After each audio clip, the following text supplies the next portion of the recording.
सबसे सटीक विश्वसनीय तरीके से जिम्मेदारी निभाना। इंटरप्राइजेज है जो एक किसी गरीब आदमी के नाम से है, जो रिक्शा पुलर है, उसके नाम से फर्जी खोली गई थी। उनके खाते में हमने 1.5 करोड़ रुपया फ्रीज करा दिया है और उनको पता ही नहीं है उनके खाते में इतना पैसा है। और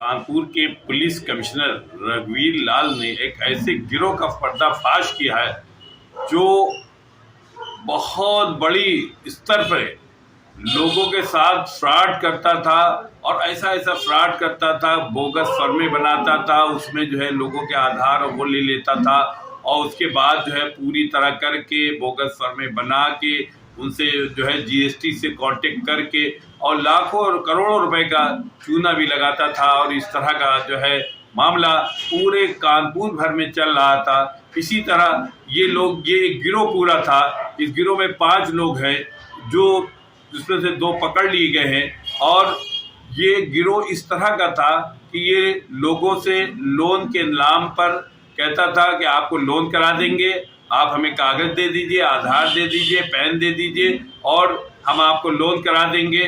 और सारे डॉक्यूमेंट्स लेने के बाद उसी जो डॉक्यूमेंट्स थे उसी के आधार पर एक बोगस फर्म जो है वो रजिस्टर्ड करा लेता था, उसे जीएसटी से भी एंट्री करा लेता था। अब फर्म किसकी हुई? वो आधार जिसका पैन आधार लिया उसकी हुई है। ये पैसा किसका है? इनका। जा किसमें रहा? उसमें जा रहा है। इस तरह का ऐसे ही एक मामला जो है वो आया, एक रिक्शे वाला था, उसका आधार और पैन ले लिया, क्या लोन के नाम पर ले लिया कि लोन करा देंगे, और उसके कागज के नाम लेके उसके नाम पर एक फर्म, पूजा के नाम से एक फर्म रजिस्टर्ड कर दी बिल्कुल, और उससे ट्रांजैक्शन भी होने लगा और वो पैसा उसमें जाने लगा। उसके बाद जो है किसी तरह से उसका पता चला, कानपुर की पुलिस जो है वो लग गई पीछे। इसका पूरा वो करने के बाद पूरा पर्दाफाश किया तो ये पूरे कानपुर शहर के अंदर ये लोग एक अलग वो बनाए हुए थे और इस तरह का वो कर रहे थे। आज कानपुर की पुलिस को बहुत बड़ी एक कामयाबी मिली है। और ये जिस तरह से पुलिस कमिश्नर जो है रघुवीर लाल ने, जो इस वक्त बहुत तेजी से अपना काम कर रहे हैं और पुलिस को काफी एक्टिव किए हुए हैं। हालांकि इसमें कुछ लोग की और गिरफ्तारियां होना बाकी है।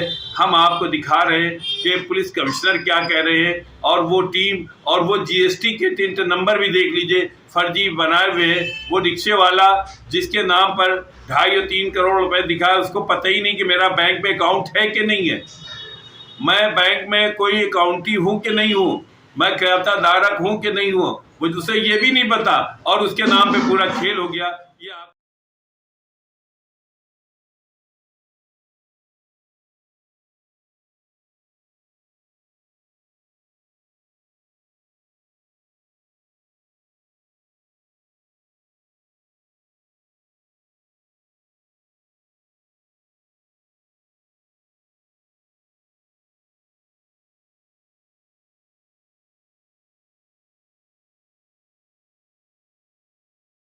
ये फर्जी डॉक्यूमेंट्स के आधार पे लोन दिलाने के लिए एक गिरोह का पर्दाफाश हुआ है, जो संगठित ढंग से लोगों के साथ धोखा करके उनके खाते खोलते थे, उनके नाम से फर्जी इंटरप्राइजेस ओपन करते थे, जीएसटी रजिस्ट्रेशन करते थे और जीएसटी का भारी मात्रा में जो है पैसे डाइवर्ट करते थे। अब तक हमारी जांच में 38 ऐसी कंपनियों का पता लग चुका है जो बोगस हैं और इनके माध्यम से लगभग 250 करोड़ रुपए का ट्रांजैक्शन हुआ है, जिसकी जांच पड़ताल की जा रही है। अभी तक 2 लोगों को पकड़ा जा चुका है और 5 लोग इसमें फरार हैं। सर, किस तरीके से घटना को अंजाम देते थे, किस तरीके से लोगों को ये लोन दिलाने के नाम पे पैन कार्ड, आधार कार्ड और रेजिडेंशियल डिटेल ले लेते थे। उसके आधार पर ये फर्जी फर्म को रजिस्टर करते थे जीएसटी के माध्यम से, और जो बोगस फर्में होते थी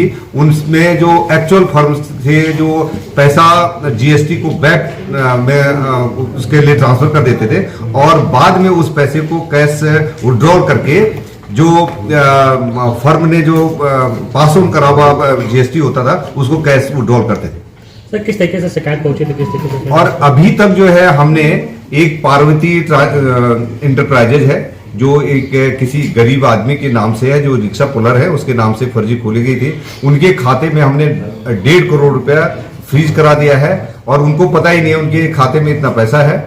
और ऐसे ही कई फर्मों का पता लगा है जो पार्वती से 12 फर्में जो व्यापार कर रही हैं और 2 फर्मों को आगे जो है ये पार्वती इंटरप्राइजेस कर रही है। तो ऐसे करके अभी तक जो है 250 करोड़ रुपए का ट्रांजैक्शन हो चुका है। सर किसने शिकायत की थी, किस तरीके से मामला संज्ञान में आया था? ये हमारे पास एक ये लड़का अनुराग वर्मा है, ये से जो है कपिल शर्मा द्वारा, कपिल मिश्रा द्वारा उनसे कागज मांगे गए थे उनकी बहन का शादी के लिए लोन दिलाने के नाम पे, और इसको पता ही नहीं था कि इसके लोन अभी स्वीकृत नहीं हुआ। वो ये कहते थे कि हमें अभी टाइम लग रहा है बैंक में, परंतु इनके नाम से इंटरप्राइजेज खोली जा चुकी थी, जीएसटी रजिस्ट्रेशन हो रखा था और इनका एचडीएफसी बैंक में अकाउंट खोला गया था और जिसमें पैसे भी आ रहे हैं और ये पैसे जो है इनका कैश विड्रॉल हो रहा है और जो मूल जो है जहां जीएसटी चोरी होती है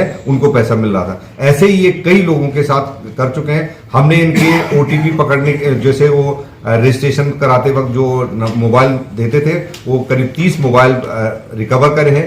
52 चाबियां अभी तक रिकवर की जा चुकी हैं, जिसे ये पता होता है कि इन्होंने कितने फर्जी इंटरप्राइजेज खोली हैं।